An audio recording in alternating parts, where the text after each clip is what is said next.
गजानन विभूतिगणादिसेवितं कपित्थजम्बुफलचारुभक्षणम् उमासुतं शोकविनाशकारकम् नमामि विघ्नेश्वर पादपङ्कजम् नमामि विघ्नेश्वर पादपङ्कजम्। बोल लंबोदर भगवान की जय हो।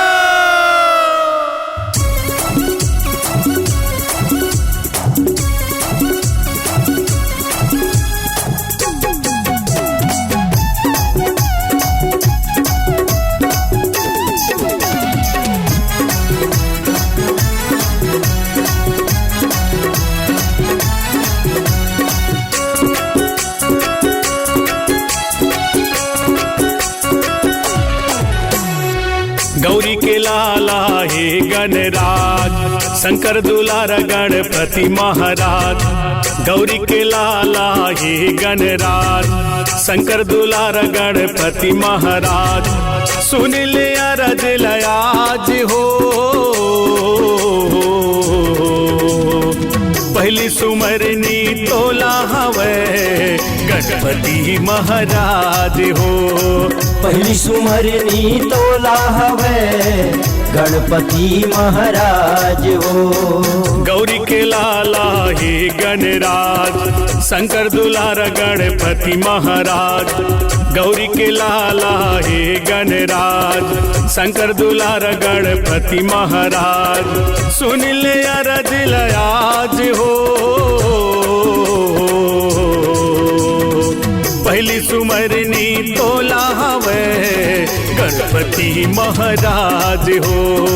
पहली सुमरनी तोला हवे गणपति महाराज हो।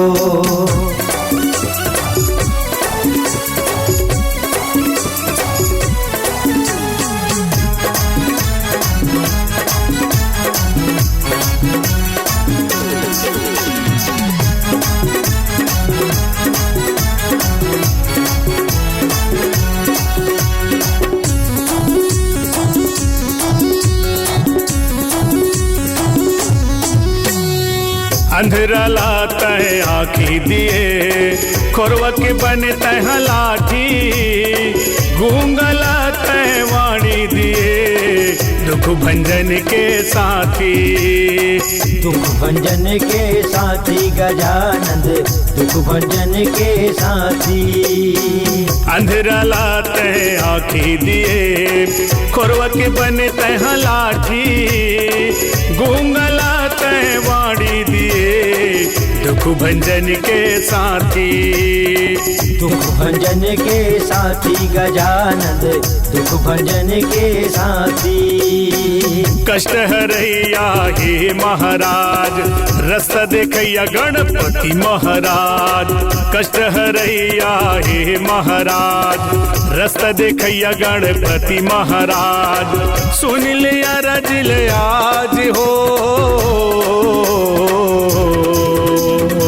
पहली सुमरनी तोला हवे गणपति महाराज हो। पहली सुमरनी तोला हवे गणपति महाराज हो।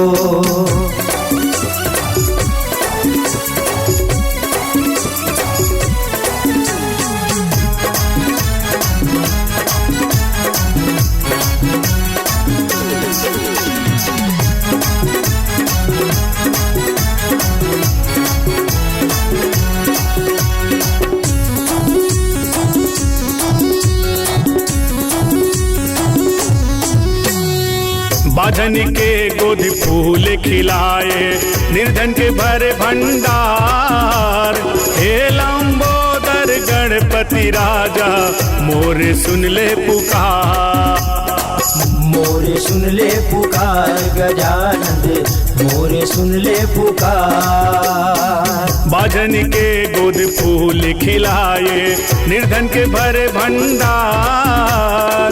हे लंबोदर लंबोदर गणपति राजा मोर सुन ले पुकार।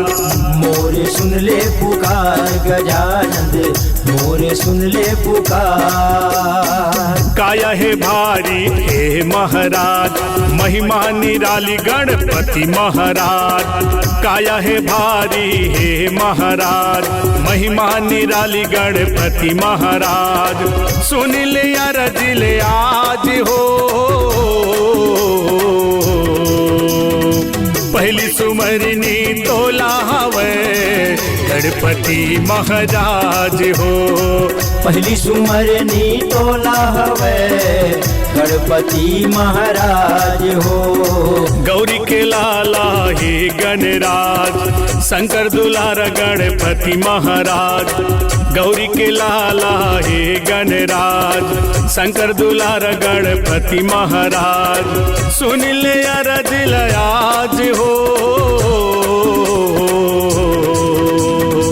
पहली सुमरनी तोला हवे गणपति महाराज हो। पहली सुमरनी तोला हवे गणपति महाराज हो। गणपति महाराज हो गणपति महाराज हो गणपति महाराज हो।